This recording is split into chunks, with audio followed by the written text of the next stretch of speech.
सिंध के अंदर से मूवमेंट जो है ना वो चली। पीपल्स पार्टी जिस मौके के ऊपर खड़ी है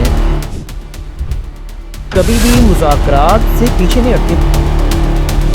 क्या पीती और क्या पीती का शोरबा कहें जी मैं माफ़ी मांगता हूँ, तो ये उसने कोई नहीं मांगी होंगी माफ़ी। उनके सऊदी अरब में वीज़े अल्हम्दुलिल्लाह बंद कर दी हैं। पाकिस्तानियों तैयार हो जाओ, वो तो आपको नेशनलिटी नहीं देंगे आपके काले करतूतों की वजह से। एक गंडा साहब भी कोई जी भी कैरेक्टर है, वो 9 लश्कर लेके दोबारा इस्लामाबाद की तरफ आ जाएंगे, तो ये इनकी गलतफहमी है।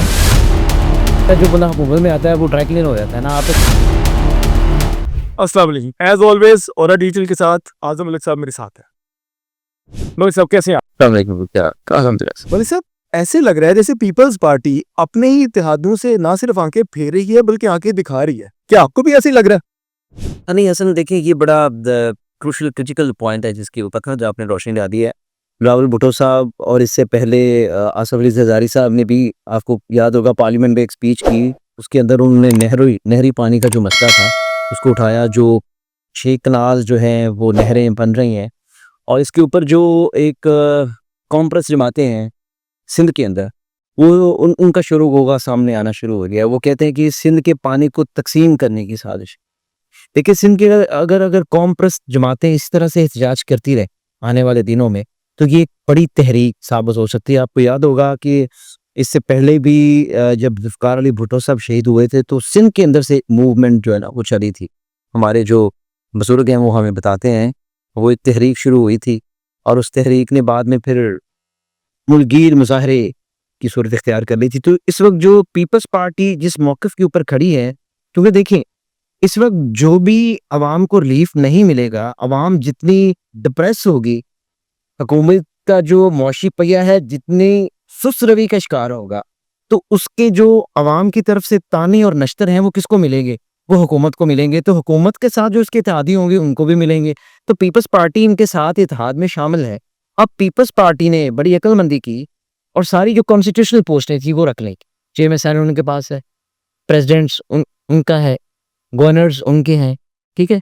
इस तरह से जो कॉन्स्टिट्यूशनल पोस्ट हैं वो डायरेक्टली तो अवाम को रिलीफ देने के हवाले से उनका कोई ऐसा किरदार नहीं है। लेकिन एक बात इसमें बड़ी अहम है, अगर पीपल्स पार्टी पीका ऑर्डिनेंस के ऊपर हुकूमत की हमायत ना करती तो ये ऑर्डिनेंस मंजूर नहीं होता है।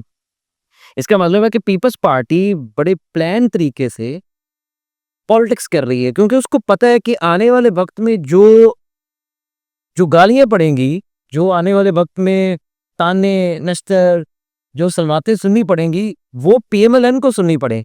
पीपल्स पार्टी आराम से साइड पे हो जाएगी, क्योंकि देखिए पार्लियामेंट के अंदर सबसे बड़ी जो अपोजिशन है वो कौन सी है? पीटीआई। सबसे ज्यादा एमएनएस पीटीआई के हैं। आप जरा तसव्वुर में लाएं इस चीज को कि अगर पीटीआई पीपल्स पार्टी के साथ मिल जाती है और उसके बाद फिर 2-4 छोटी मोटी जमातें, ज़ाहिर है एमक्यूएम आपको पता है जहां एस्टेब्लिशमेंट में कहना है उन्होंने वहां चले जाना है, अगर ये मिल जाते हैं तो ये एक मजबूत गवर्नमेंट बना लेंगे। बस पीएमएलएन तो बेचारी बड़ी डूबते को तिनके के सहारे के ऊपर खड़ी, उसके पास वो चीज नहीं है जो पीपल्स पार्टी के पास है। पीपल्स पार्टी देखें अपने पत्ते बड़े एहतियात और बड़े तरीके के साथ शो करती है। बिलावल भुट्टो साहब ने जो लाहौर में गवर्नर हाउस में स्पीच की थी अफ्तारी के मौके पर, वो और जो गुस्सा रोज उन्होंने स्पीच की है, वो ज़रदारी साहब की स्पीच सुनने, अब उनका जो एटीट्यूड है टुवर्ड्स अपने ही इत्तेहादी वो बड़ा एग्रेसिव नजर आ रहा है। ये एग्रेसिवनेस जो है वो आने वाले दिनों में किसी बड़ी जो है वो चिंगारी का पेश खैमा हो सकता है। अल्लाह ना करे दूसरा सुनामी आ जाए। अच्छा मुझे बताएं कि दूसरी तरफ तलाल चौधरी साहब ने कहा है कि हम तो कोई मुज़ाकरात नहीं कर रहे कहीं पे पीटीआई से। अब मैंने भी ये सुना है, देखिए तलाल चौधरी साहब के कहने से या ना कहने से ये क्या होने हैं मुज़ाकरात, वो बेचारे क्या क्या पीती और क्या पीती का शोरबा।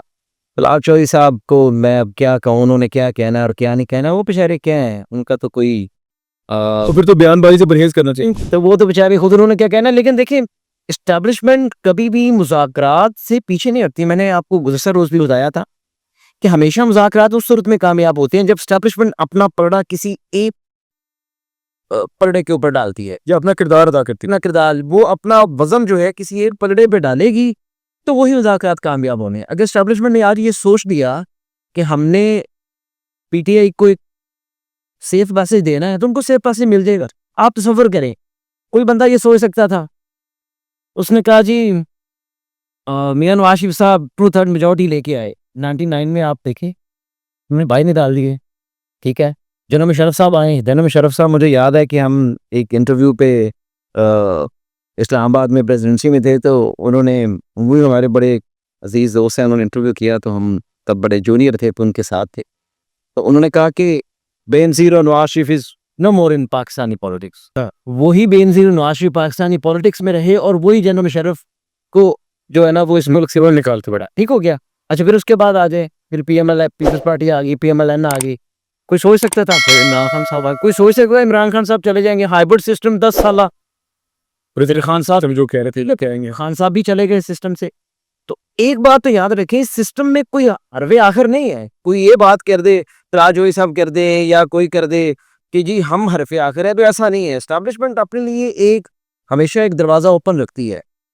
कोई सोच सकता था कि इमरान खान के खिलाफ अदम एतमाद आएगी और वो कामयाब हो जाएगी, पाकिस्तान की तारीख में पहली दफ़ा अदम एतमाद आई और कामयाब हो जाएगी? कोई सोच सकता था? नहीं सोच सकता था ना। इमरान खान एक लोगों के अंदर एक उसका जो है वो इतना वर्ड बाइट एक और बना हुआ कि एक और बना हुआ था।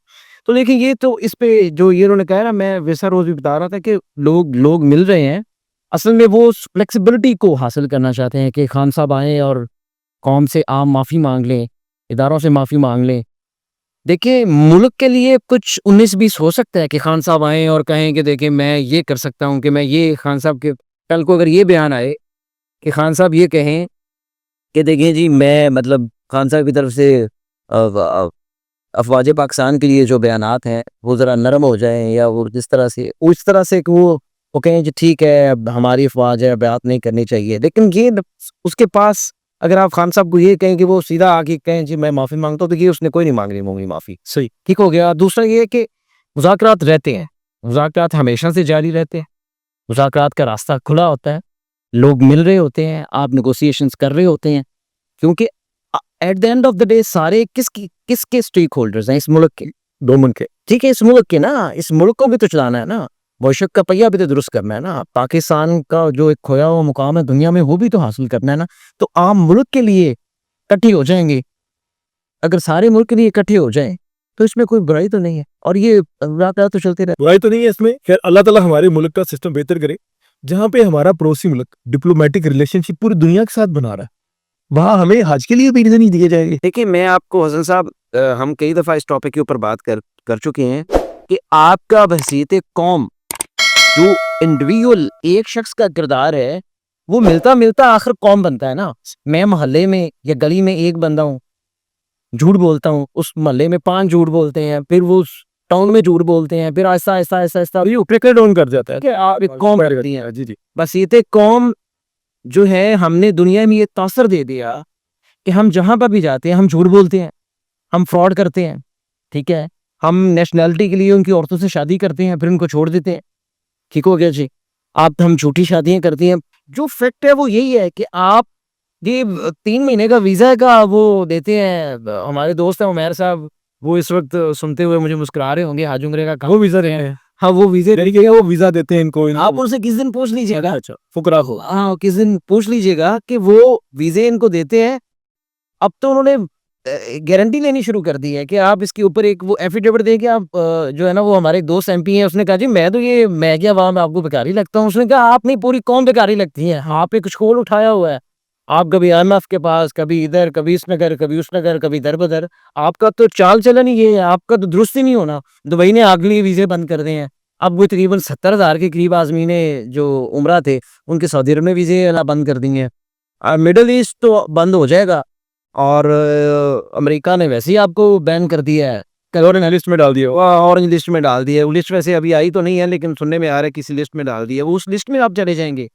पीछे आपके पास मेरा ख्याल है अफगानिस्तान बच जाए, युगांडा है, श्रीलंका है। हाँ, बस आप फिर पाकिस्तानियों तैयार हो जाओ। आपने जो है ना वो बस अफ्रीकन ममालिक के लिए नेशनलिटी अप्लाई करें, वगरना जो दुनिया के मुहज़्ज़म मुल्क हैं वो तो आपको नेशनलिटी नहीं देंगे आपके काले करतूतों की वजह से, जो आपके जाके मिडल ईस्ट में, सऊदी अरब में और दुबई में, एमिरेट्स में और दुनिया के दीगर ममालिक में जो जाके आप हरकतें करते हैं ना, आपको पूरी दुनिया ने बंद कर देना और आप पाकिस्तान जैसी एक जेल के अंदर रह जाएंगे। वो कहते हैं एक मछली पूरा तालाब गंदा करती है, तो इस तरह ये एक्सपोनेंशियल ग्रोथ है कि होते होते होते सारा पाकिस्तानी जो ना वो फुकरा पे मुश्तमिल हो गया। अच्छा खैर ये तो डिप्लोमेटिक रिलेशनशिप्स की बात थी, इंटरनल बात करते हैं, सुबह की बात करते हैं आपस में। एनएफसी अवार्ड ना मिलने पर गंडा साहब ने कहा हम दोबारा मार्च कर लेंगे जी इस्लामाबाद की तरफ। एक गंडा साहब भी कोई अजीब कैरेक्टर है। असल में गंडा साहब इटसेल्फ, मैं आपको बताऊं कि ये बहुत बड़ा कैरेक्टर है। लेयर्स पे लेयर्स लेयर्स हाँ, लेयर्स पे अली अमीन गंडापुर साहब एक कैरेक्टर, पंजाबी वाले गंडा। हाँ नहीं नहीं, ये पूरा एक कैरेक्टर है। और देखिए सबसे पहले तो ये होना चाहिए कि आप केपी को बेहतर करें, वहां पर लॉ एनफोर्समेंट के साथ मिलकर जो सिक्योरिटी। एनएफसी होता क्या है, तो थोड़ा सा इस पे बताइए। देखिए एनएफसी एक अवार्ड है जो 18th अमेंडमेंट के बाद, ये पहले भी था 18वीं तरमीम के बाद, सूबों को उनका वफाक सूबों को उनका हिस्सा देता है। ठीक है, वो अवार्ड हर साल जो है ना वो एनएफसी जो है ना वो उसकी मीटिंग होती है, उसके बाद सूबों के हिस्से में जो जो वफाक के जिम्मे जो पैसे आते हैं वो इनको दे दिए जाते हैं। मैं आपको बताऊं कि पिछले साल तो पिछले साल या उससे पिछले साल, मुझे अब एग्जैक्ट वो साल याद नहीं है, तो पंजाब ने अपना हिस्सा एक्स्ट्रा, सूबे के अंदर जो केपी के अंदर जो गवर्नमेंट थी, दहशतगर्दी ज्यादा थी, तो सूबे ने अपना हिस्सा जो है 100 अरब रुपया एक्स्ट्रा दिया ताकि ये सिक्योरिटी मिसाइल के ऊपर के पैसे ज्यादा लग रहे हैं। जाहिर है जहाँ पे सिक्योरिटी इश्यूज होते हैं वहां पर आपकी जो एक्सपेंडिचर है वो बढ़ जाती है ना। तो वो पंजाब तो हमेशा से सारे सूबों को अपना हिस्सा देता है ना, पंजाब ने तो हमेशा से छोड़ा है यार। पंजाब ने कब अपना हिस्सा जो है वो सरेंडर नहीं किया, मुझे बताएं। इस सूबे की अगर बात करें तो पंजाब ने कहा दूसरे सूबों का साथ नहीं दिया। पंजाब ने हमेशा दूसरे सूबों के जो स्टूडेंट्स हैं उनके लिए कोटे रखे, ठीक है, उनको एडमिशन दिए, उनके इंजीनियर्स, डॉक्टर्स, उनके ब्यूरोक्रेट्स, कौन से लोग हैं जो यहाँ पे खिदमात नहीं दूसरे सूबों के दे रहे। पंजाब तो हमेशा एक खुले दिल के साथ दूसरे सूबों के साथ तावन करता है। एनएफसी अवार्ड में कई दफा पंजाब ने अपना हिस्सा जो है वो एक्स्ट्रा दूसरे सूबों को दे दिया कि नहीं यार इनको दे दे। तो बात ये है कि अली मीन गंडापुर साहब ये जो फरमा रहे हैं कि वो लॉ लश्कर लेके दोबारा इस्लामाबाद की तरफ आ जाएंगे, तो ये इनकी गलतफहमी है। ये सिर्फ बढ़के मार रहे हैं, ये अब दोबारा इस्लामाबाद की तरफ नहीं आएंगे।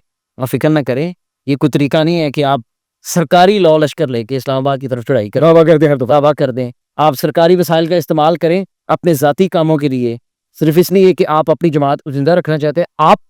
आप करें ना, सूबे में काम करें, आपको किसी ने रोका है? इंफ्रास्ट्रक्चर बनाएं, हेल्थ के ऊपर तवज्जो दें, तालीम के ऊपर तवज्जो दें। आपको इन 3 चीज़ों पे किसी ने रोका हुआ है? नहीं रोका हुआ ना। छोटे छोटे डैम बनाए ना, आप क्यों नहीं डैम बनाते? वो एक मेट्रो आप ले ऑफर में वो एक मेट्रो लेके आप बैठे, आज तक नहीं बनी। नहीं, वो एक मेट्रो आप लेके बैठे हुए हैं, ठीक है। वो पंजाब ने गया ना और में बनाई, आप 1 खरब रुपए में अभी नहीं बना पा रहे। 1 खरब में, जिसमें अभी गुरेज सड़क साहब को नैब ने क्लीन चिट दी है। खैर जो ज़ाहिर है जो बंदा हुकूमत में आता है वो ड्राई क्लीन हो जाता है ना। आपने देखा जिन पीटीए के जो लोगों ने प्रेस कॉन्फ्रेंस कर ली थी उनके ऊपर कोई केस ही नहीं है। वजारत और किरदारत में हर बंदा ड्राई क्लीन। जिन्होंने प्रेस कॉन्फ्रेंस नहीं की वो बेचारे आज तक जेलों में सड़ रहे हैं। बात ये है कि अली अमीन गंडापुर साहब जो हैं वो अपने सूबे के ऊपर तवज्जो दें, उनके जो वसाइल हैं उनको बेहतर तरीके से यूटिलाइज करें, बिल्कुल ऐसे सूबे के अंदर एक गुड गवर्नेंस कायम करें ताकि ये सूबा दूसरे सूबों के लिए एक मिसाल बने। आपके 1000 इशू हैं, आप उनको हल नहीं करते, आप आए रोज इस्लामाबाद के ऊपर चढ़ाई कर देते हैं। आपको कुछ शर्म ही आई नहीं। अच्छा मलिक साहब मुझे बताएं कि इसमें रिलीफ देने की बात हो रही है अवाम को एक और रिलीफ मिला है।